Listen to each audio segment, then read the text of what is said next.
Cravers around the world, how are you on this fine craving day? My name is Scott, and I'm here to speak to you a little bit about the Supreme and the V1, V2. It's come to my understanding that some of you have some questions in regards to wicking. Some of you have been experiencing dry hits, some of you flooding and or leaking. So I'm going to go over one of my wicking techniques that I've developed for myself that works very well for my personal vaping style. I'm not a cloud chaser and I'm not a flavor chaser. I'm a balance chaser. I like an equal balance of both vapor production and flavor reproduction. I've been using the V1 ever since it was released with the 3-post deck. Some of you may remember that. But when Steam Crave introduced the 2-post deck, that was a game changer. Any kind of coil that can come to your imagination, you can install. Some of you enjoy vertical coils, some of you enjoy horizontal coils, and some even diagonal coils. Me personally, I'm a horizontal guy. For me, it works a lot easier. It wicks a lot easier, and plus I get the 2 legs of the wicks going into the juice well at the same time. So I'm going to show you what works well for me. And since I've developed this particular technique, I have never once had a dry hit. I've never had a leak. It's never flooded. I can lay my Addy on its side, even upside down. Nothing ever happens. So hopefully you can gain something from this video, that you can use it for your best interest, adapt it to the way that you mount your coils, but it's a good basis to a successful vaping experience with the Steam Crave V1, V2, and Supreme. Okay, here we've got the deck to the Supreme. The coil that I have installed today is a twisted little beauty. It's 26 gauge, 32 gauge, and 0.5 ribbon. It's like a cross between the Agro and Tiger wire. I have it wrapped around a 3mm mandrel. So this is a 3mm coil. As you can see, I've got the coils mounted pretty high up on the posts, where the top of the coil is almost the same level as the top of the posts. And there's going to be a reason for that if you follow the method to my madness. Right here, from the distance between the coil and the deck is kind of long, which allows the legs of the cotton to drape all the way down into the bottom of the juice well.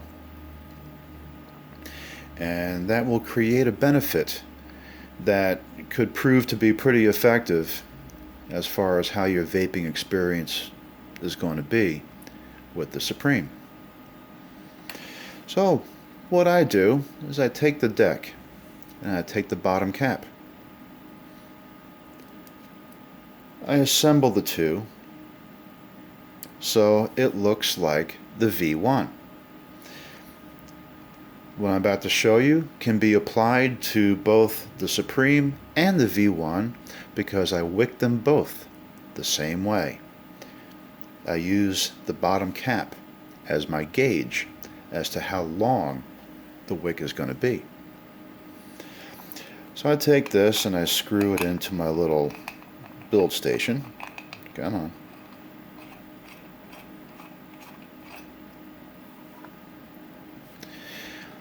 And I use regular Japanese cotton.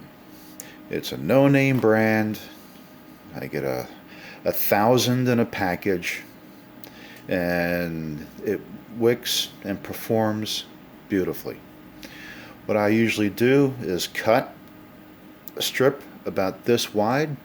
It's a little bit wider than 1/4 of an inch for a 3mm mandrel.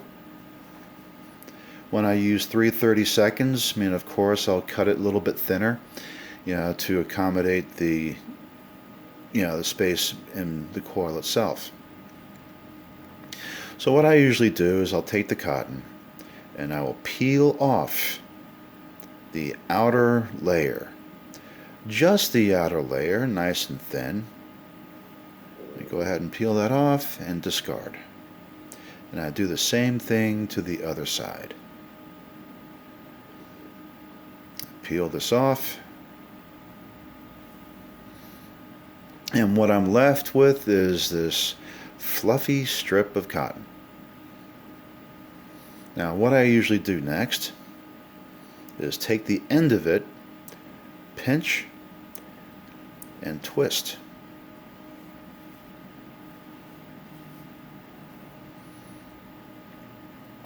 I just twist the end of it so it's nice and compact, and it allows me to feed it through the coil that much easier.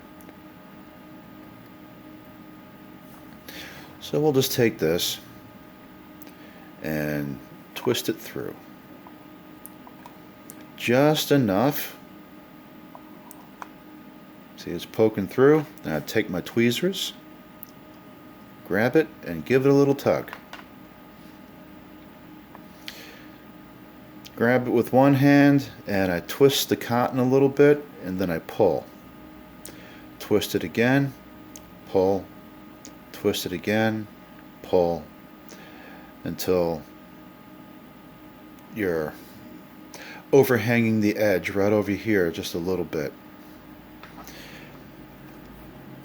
I take my scissors and I just kind of cut in an area that's still over the deck,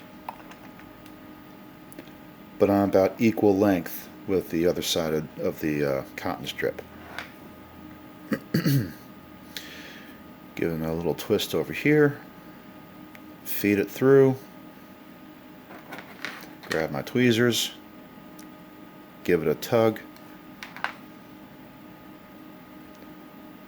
and now this is what I'm left with right here. The bottom cap here is my gauge as far as how long the wicks are going to be. I take my scissors and the bottom part of the blade I get up right next to the bottom cap. So with the scissors against the bottom cap, then I can cut, straight across, equal length. Do the same to the other side. Blade of the scissors against the bottom cap. Boom. And now I am at the perfect length where the, with the height of the coils to tuck them under. So I just take one side over here. I mean, it doesn't really have to be fluffy because I am going to compact it down just a little bit. But I go ahead and tuck that down. And the same with the other side. Tuck that in. Turn it around. Tuck that down. And that's it. That's all I do. Now, as you can see, I've got a nice little gap under the coil and above the deck. When the deck is mounted inside the Supreme and you look into the air holes, you are just seeing the bottom part of my coils. So when the air is entering into the air holes, air is also going through the area here. It allows for a good amount of air turbulence, which will pick up that vapor and send it up through the chimney and out of the Addy. So with this particular style of wicking technique, I get full-on flavor, full-on vapor production, and the holes are covered, never leaked, never a dry hit, because there's always enough reserve going on within these long legs right here that even if the cotton was a little bit tight within the coil, there's still plenty to come up and feed around. And with the cotton that I've got pooled in the bottom of the drip well, there's still more than enough reserve there, so it can replenish itself once the vapor is steamed off. And now that the coils are nice and tucked in, I just take my juice and I just start dropping right smack in the middle.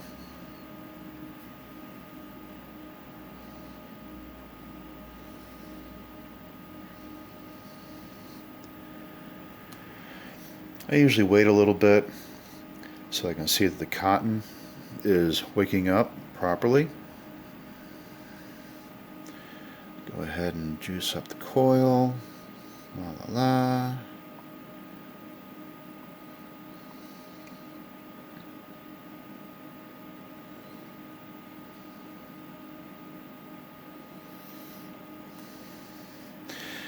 It's a light juice, so you can't really tell, but the cotton is soaking up rather nicely.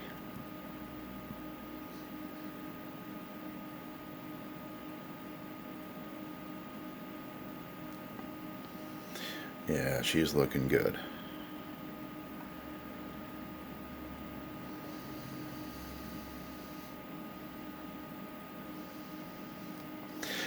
Now, once she's nice and wet and saturated, then I'll take my screwdriver and I'll just make sure that the cotton is tucked in real nice around the perimeter so it does not get pinched between the outer part of the deck and the inner part of the chamber. And that's so you know that the O-ring that seals is not going to have any breaks, no gaps or anything else like that, no cotton kind of getting down around the side to possibly cause a leak. And then I just kind of tuck in on both sides, make sure that that hole is nice and open underneath the coil.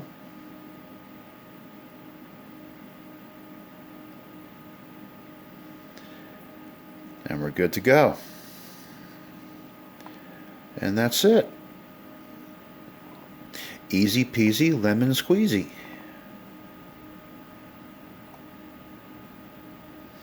So that's what it looks like. And I am ready to insert it into the chamber. Well, there you have it, folks. That is my own personal style of wicking.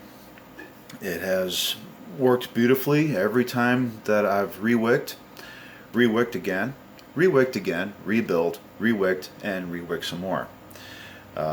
I've introduced this to everyone else in my family, who vape Steam Crave products, the V1 and or the Supreme, and they never had any issues either. So I truly hope that this helps and answers some questions that you may have, as far as an easy way to rewick your V1, V2, or Supreme. Just to recap, that bottom cap I put on the build deck, screw it into my little build station. So either if you're doing the Supreme or the V1, it's the same wicking style, using that outer rim as your snipper, your gauge to snip, with the coils up a little bit high on the post itself, so you allow those legs to come down and really saturate with the juice, and allowing that hole underneath the coil to allow for airflow to go through. And it really creates a lot of turbulence, and it just takes that vapor and sends it up through the chimney. Nothing is wasted. So you're getting your full-on flavor, your full-on vapor production, and you can do this with your stapled coils, your Clapton coils, or any other kind of coils that you put in there, as long as it's horizontal. And that's just me. That's my own personal taste in coil builds and mounting. It's just, I'm old-fashioned that way. I'm sorry. So take it for what it's worth. It's helped out a lot of people so far. I'm hoping that it can help you as well. And I personally want you to have a fabulous experience with Steam Crave products. Whether you have the V1, V2, or the Supreme, as far as tanks go is concerned. You'll always see me floating around in the Steam Crave fans club group. If you have any questions, concerns, comments, or anything else like that, you see me, hey, grab me. Shoot me a PM, ask me something. I'm always here to help. As well as the rest of the admins and other Craving fans. We're all a family here, and we're global. We are worldwide. I am so happy to be a part of such a movement that is really sweeping the world. And that's it. I'm happy to be here. I'm happy to do this video for you. Again, if it helps, then I've done my job. Thank you very much for watching. And this is my first video ever. So, yeah, that's it. Crave on. Let's have a vape. Here is the tank, wicked, juiced, ready to go.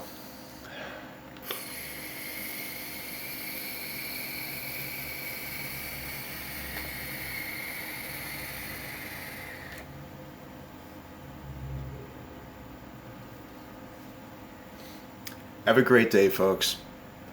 Pleasure being with you.